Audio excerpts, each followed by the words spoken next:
Let's see. Okay, well, this says I am live. I have no idea if anybody's even going to tune in, but we're going to try something new tonight because I'm still trying to figure the StreamYard thing out. And I do apologize if we have little man interruptions, but set him up for a bath and usually takes like a half-hour bath. And after less than 10 minutes, he goes, Mama, I'm done. So right now he's snuggling with Daddy on the couch watching The Incredibles. So fingers crossed this works out. So this chat tonight is going to stem from a conversation that I had over, I think it was in the LFT and alum group the other day on MeWe. And someone said that they were working on a will that day. And I said, please, in addition to your will, sit down and plan out your funeral, plan out your death. Where do you want to die? How do you want to die? DNR, any of that stuff. Get it all done.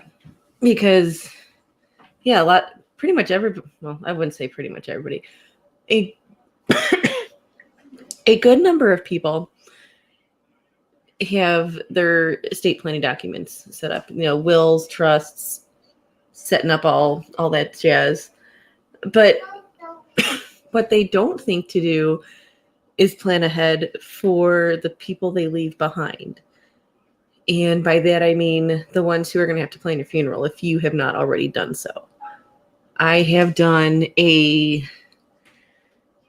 good amount of assisting in funeral planning in my life. It's one of the joys of my family. And it's something I've always been interested in.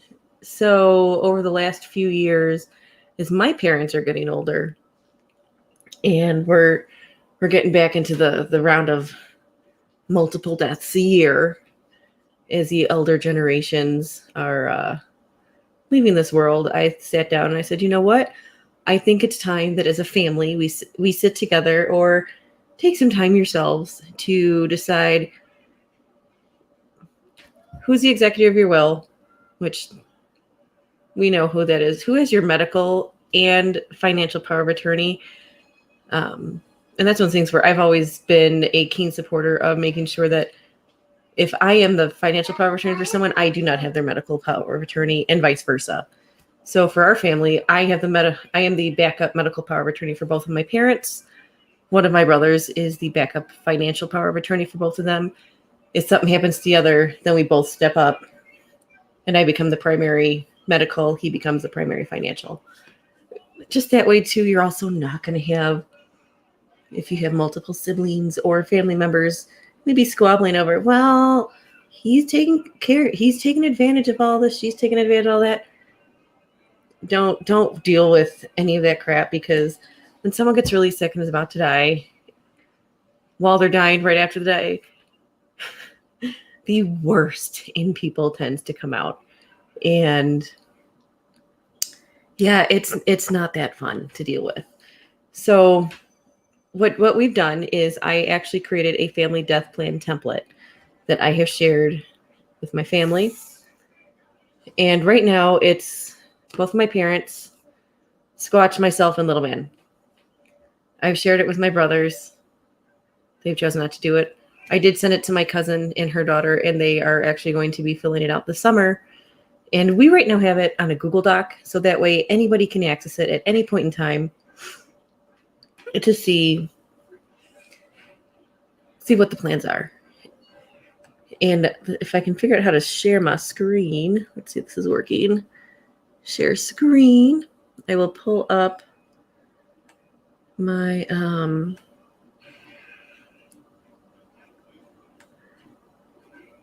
my document for you here.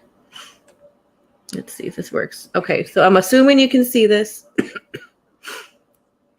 Let me make sure it is in. Is this up? I don't know if it's up. Add to stream. Okay, so I'm hoping you guys can see this. There we go.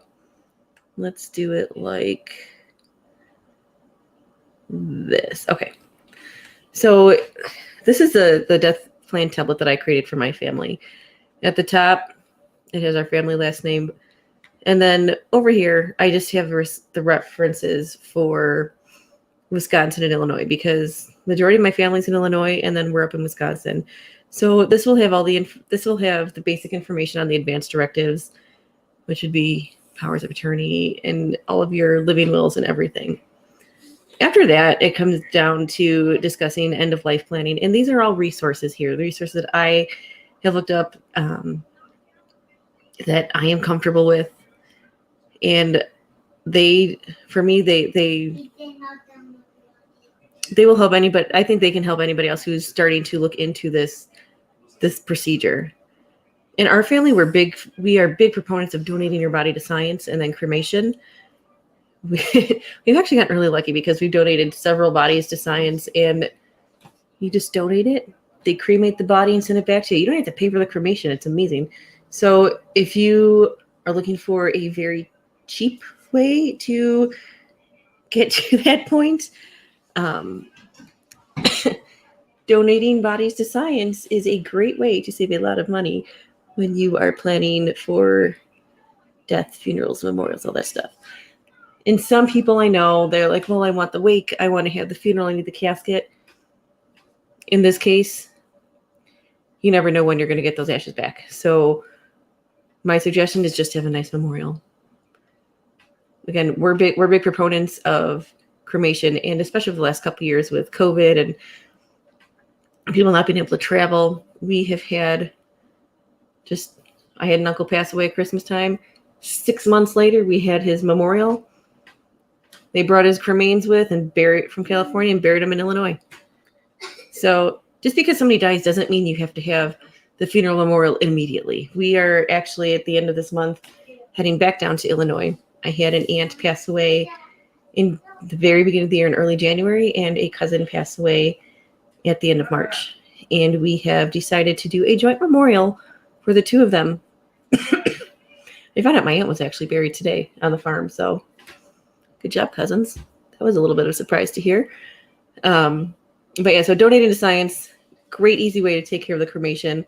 Organ donation, if I was looking for eyeballs and lungs and hearts and all that jazz, I have information here on organ donation. I do need to find, I had a link for brain donation. I don't know where that went. So I need to make sure I find it and put it back into this. The next two links here are for the Order of the Good Death and information on natural burials. So the Order of the Good Death, if you've ever been on YouTube and heard of Caitlin Doty, she is Ask a Mortician. First of all, she's like my spirit animal. I've always kind of wanted to work in a funeral home, be an embalmer, mortician, just something with that, just helping out families who have lost people.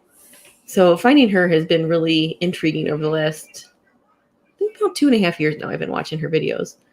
But she talks about natural end-of-life planning. And for her, she does not like the big business that the mortuary system has become. Because really, when you go in, you're just inundated. You can buy a freaking casket at Costco, you guys. I mean, it's everywhere.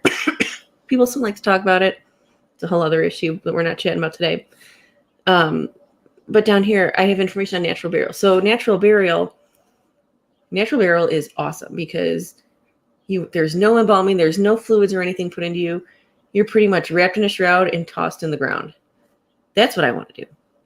And I found a conservancy cemetery in Northwest Illinois that opened about 2 years ago. And we actually just changed our death plans because of it. So if I happen to die in the state of Illinois within 24 hours, I can be wrapped in a shroud and buried under a tree or on a bluff somewhere there. Natural. And again, no embalming, no formaldehyde, no that stuff. You're just put in the ground, 6 feet under. Done. Natural burial, if I were to die in the state of Wisconsin, would not be able to happen because I don't know that they'd be able to get my body down there within 24 hours. Again, it's something you need to look into. You got to make sure that you are following your state laws. But if that if that is something you are interested in, there's a link here. And then just because we are Catholic, I have I'm sorry, my asthma's been crazy since coming back from Tennessee last week. Because we're Catholic, I have Catholic readings on here that are normally used for funerals. So there's some links there. And then the last thing, my aunt suggested that whenever somebody dies, you get at least 25 copies of the death certificate. You never know when you're going to need them, because you want every child to have a copy. And you never know what agencies. I mean, I wouldn't be surprised if the IRS wants it, DMV, credit card companies, your insurance all the different insurance companies. They're going to want that.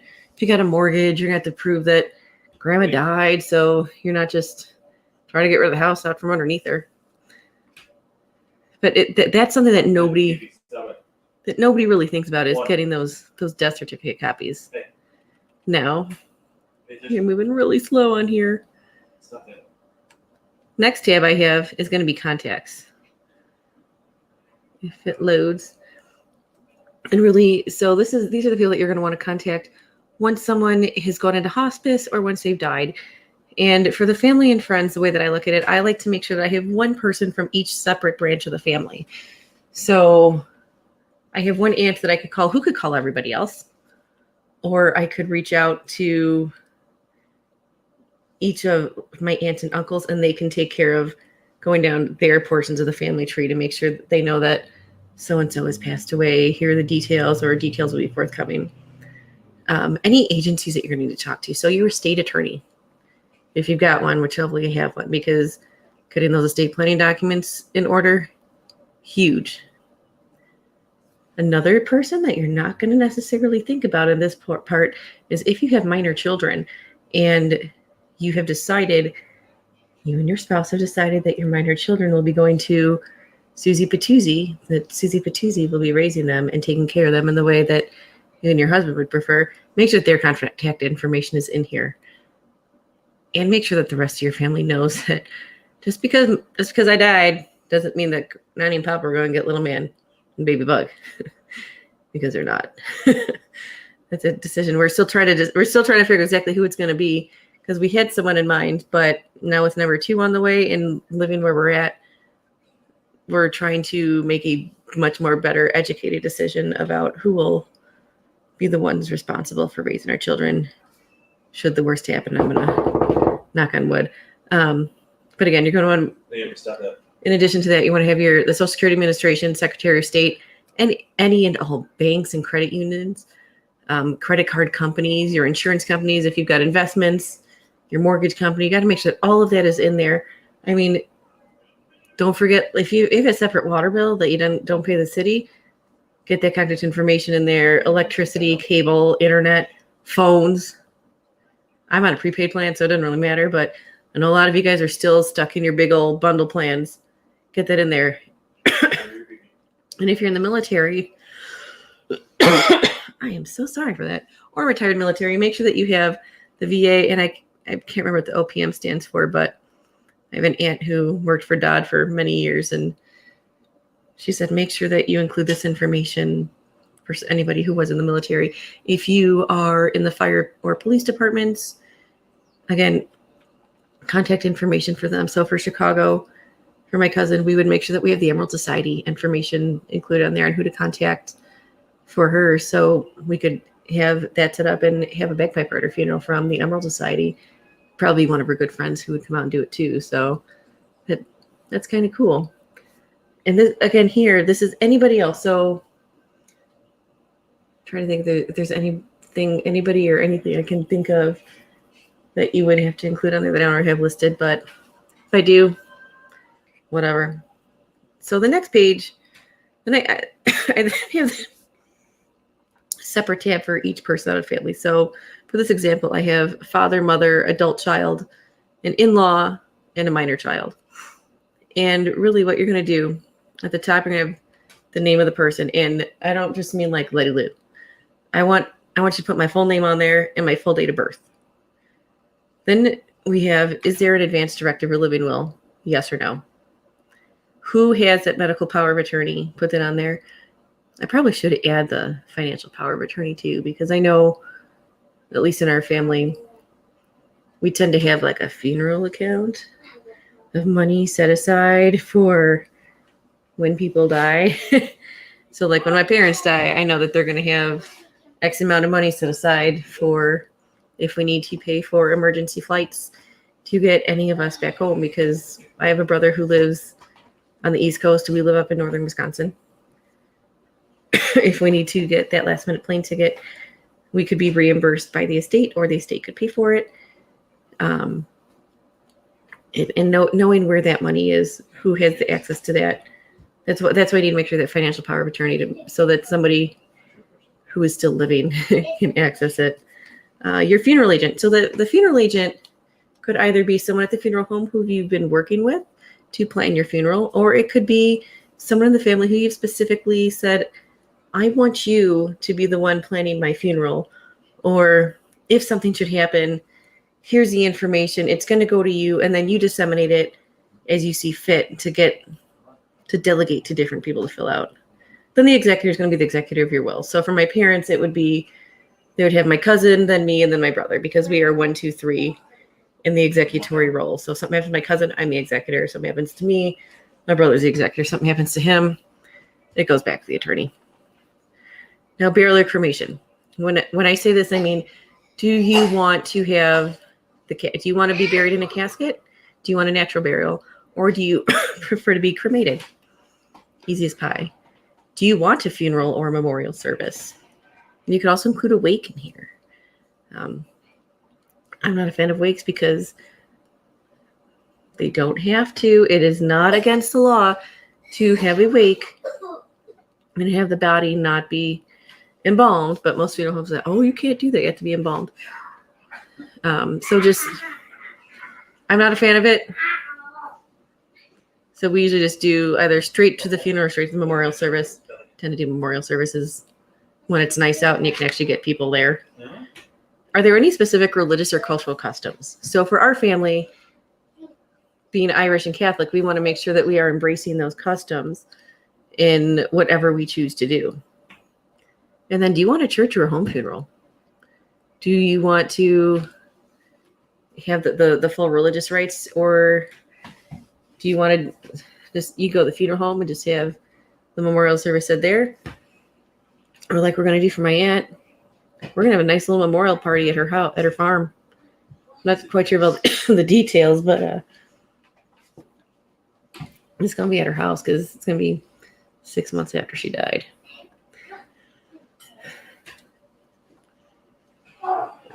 The burial location will be, do you have a plot picked out?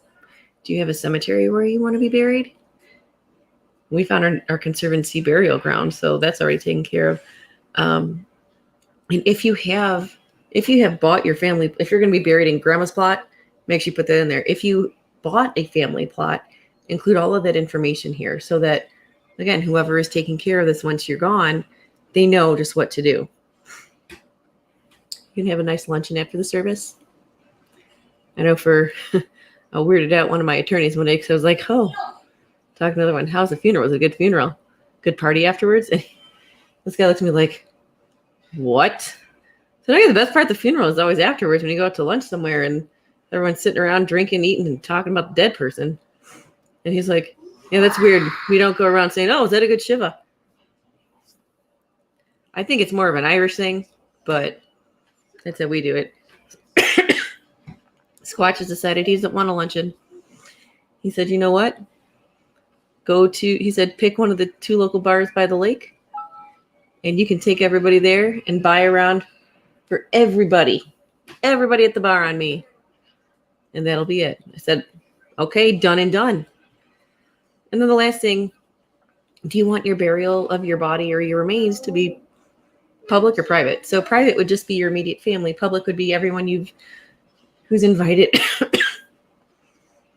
who's been invited to your funeral. It's a decision, and some families would much prefer it be kept private. And some are like, hell no, let's have everybody show up. Again, it's up to you, because when you fill this out, this is all about you and what you want to be done after you die. And then going down, this next section can be changed up if you're not religious at all. But again, Catholic, so our family, we're keeping with the Catholic traditions here. Got the different readings and the songs, eulogy, any special requests. And I also want you to put in there who you want to read those, whether it's a poem, an excerpt from a book, to sing a song, to be your, we're going to quote Zoolander here, you Googleizer. Put that in there. And I've actually spoken to the people I have listed for me and the ones I have listed for Little Man. Because let me tell you, it wasn't as difficult as I thought it would be, but it was still, it's not something that you want to think about when you are planning a very healthy young child's funeral or memorial. But it's something that I would rather do now while I am of sound mind than have to do, God forbid something happened to him and I am not able to take care of it then. So because I have his stuff all planned out, worst happens, Squatch can pull up the document and take care of it, or he can pull it up and go to my cousin and say, I need you to help me with this. I need you to take care of this so I can take care of Lettie. I don't know how I'd react. So I'm taking care of everything. Again, it can be customized for whoever you are doing this with. And we're going to close it up because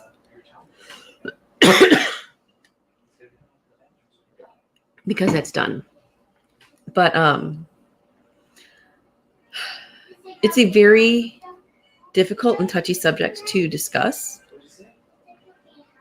A lot of people are just not comfortable talking about death in general, let alone what your funeral plans are. And the only time they tend to talk about it is the only time they want to talk about it with you is when you get that terminal diagnosis. And it shouldn't be like that. It really shouldn't, you guys. So, like I said, I've shared this document with my friends over in the LFTN community. I've talked you through my document here and our thought processes behind it. And now that I'm looking at it, I've got some more changes I want to make. I got a couple things I want to add, a few things to clean up in there. But that's how it should be, you know. Just because I have this down, because I have my plan and Squatches and Little Man's, doesn't mean that it's set for life. This is something that I think we'll come back to at least once a year, especially with Bug on the way. Like, I'm going to be going through it again before Bug even gets here to make sure that my stuff is up to date. I mean, I don't foresee any complications or anything going on, but at the same time, better to have it and not need it than need it and not have it. And I will come up with something for me and for Bug, just because, again, knock on wood, God forbid something happened to me or the baby. I know if something were to happen to my newborn, I would not be in the right state of mind to be able to make those decisions. So I want to make sure that I have it taken care of now and I can deal with it later. So that being said, that's all I got for tonight. This was kind of fun. I know I've never done a live stream before other than on Fireside. And nobody's watching this, but whatever. I don't care. I watched it. Squatch is watching from the couch as he's sitting there with Little Man.